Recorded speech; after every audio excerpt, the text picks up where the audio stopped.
Vous êtes-vous déjà demandé comment ça se fait que pour chaque chose que l'on voit, notre cerveau prépare déjà une action? Eh bien, ce lien, ce fameux couplage perception-action, c'est un principe fondamental de notre cerveau. Et aujourd'hui, on ne le trouve plus seulement dans les manuels de psychologie, non. Il est au cœur même de la prochaine génération de robots et d'intelligence artificielle. Ensemble, on va décortiquer comment cette idée, qui semble toute simple, voir c'est pour agir, est en train de devenir le moteur des machines les plus incroyables. Alors, voilà notre programme. On va commencer par jeter un œil à un ancien modèle de la pensée, un peu bancal, vous verrez. Puis, on découvrira la théorie géniale qui l'a remplacée. Ensuite, on fera le grand saut vers l'IA pour voir comment cette idée a été transposée. Après ça, on parlera de robots bien concrets, des défis qui restent à relever. Et pour finir, on se projettera un peu dans le futur. C'est parti! Ok, pour vraiment saisir la révolution qui est en train de se jouer, il faut faire un petit retour en arrière. On va se pencher sur un modèle de la cognition qui a longtemps fait la loi avant de montrer ses grosses limites. Réfléchissez-y une seconde. Nos réflexes sont d'une rapidité folle, c'est presque instantané. Comment notre cerveau fait-il pour gérer ça? C'est cette question, toute simple en apparence, qui met en lumière pourquoi les anciens modèles de la pensée ne tenaient tout simplement pas la route. L'ancienne théorie, on l'appelle le modèle en sandwich. L'image est parlante. C'est très linéaire. D'abord la tranche du bas, on perçoit le monde, par exemple on voit la balle. Au milieu, la grosse garniture, la cognition pure qui analyse l'info, qui calcule tout. Et enfin, la tranche du dessus, l'action, on bouge la main. Perception, cognition, action. Trois couches bien distinctes, bien séparées. Et le problème, le voilà, ce modèle est beaucoup trop lent. Le temps de calculer la trajectoire exacte de la balle, elle serait déjà passée depuis longtemps.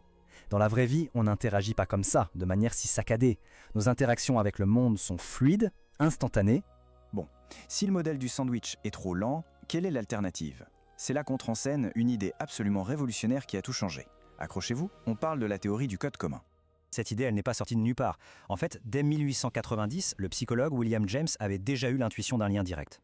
Plus tard, le neurophysiologiste Roger Sperry est allé plus loin, en affirmant que tout notre système nerveux est bâti autour de ce cycle perception-action. Mais c'est Wolfgang Prinz, à la fin du XXe siècle, qui a vraiment mis tout ça en forme dans une théorie solide. Alors voilà le cœur de l'idée, et c'est puissant. La perception et l'action ne sont pas deux mondes à part.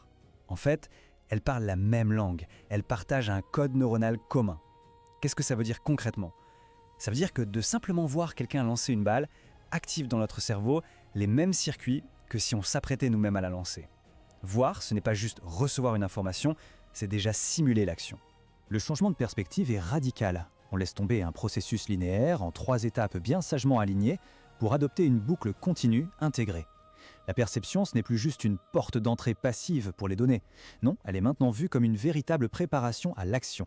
Et c'est maintenant qu'on quitte le domaine de la théorie cognitive pour plonger dans le concret et voir comment cette idée géniale est mise en œuvre aujourd'hui dans l'intelligence artificielle la plus moderne.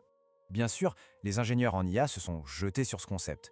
Ils lui ont donné leur propre nom, la boucle PCA pour perception, cognition, action. Le principe est exactement le même, mais cette fois, il est appliqué à des agents artificiels, à des machines. Pour qu'un agent IA puisse fonctionner de cette manière, il doit maîtriser 3 choses. D'abord, la perception. Il doit traiter tout ce qu'il capte de son environnement, que ce soit des images, des sons. Ensuite, la cognition. Il doit raisonner pour piger le contexte et se fixer un but. Et enfin, l'action. Il doit choisir le meilleur coup à jouer pour atteindre ce but. Allez, c'est le moment que je préfère, celui où la théorie prend vraiment vie. On va voir comment cette fameuse boucle tourne dans des robots de pointe. Prenons un exemple que l'on commence à bien connaître, la conduite autonome. L'IA de la voiture voit la route enneigée et le panneau danger. Ça, c'est la perception. Elle utilise ensuite sa base de connaissances pour comprendre que neige plus panneau, ça égale risque de glissade. Ça, c'est la cognition. Et du coup, elle choisit l'action la plus logique, ralentir. C'est une illustration parfaite de la boucle PCA en action. Et à la maison, c'est exactement le même principe. Imaginons un robot domestique. Il voit une salle de bain, il comprend la commande vocale, remplit la baignoire. Et il sait que pour accomplir cette tâche, l'action à faire, c'est allumer le robinet. Le lien entre ce qu'il perçoit, ce qu'il comprend et ce qu'il fait est direct, immédiat. Cette citation nous fait passer au niveau supérieur. Elle est tirée d'un projet de recherche incroyable qui s'appelle iRobot. Ils ont créé un globe oculaire mécanique qui ne se contente pas de voir passivement, non, il regarde activement. Il bouge, il cherche l'information visuelle précise dont il a besoin pour accomplir sa tâche. Là, la perception elle-même devient une action. C'est fascinant. Et attention, ça ne se limite pas à la vision. Le système Tactex, par exemple, intègre le sens du toucher. Le robot perçoit la dureté d'un fruit en le pressant, il raisonne sur son état de maturité et il peut ensuite agir, par exemple le prendre ou le laisser. La boucle perception-action peut donc intégrer plusieurs sens, ce qui la rend encore plus puissante. Bon, tout ça, ça a l'air génial, mais soyons lucides, on n'y est pas encore tout à fait. Il est crucial de comprendre les énormes défis que les chercheurs doivent encore surmonter.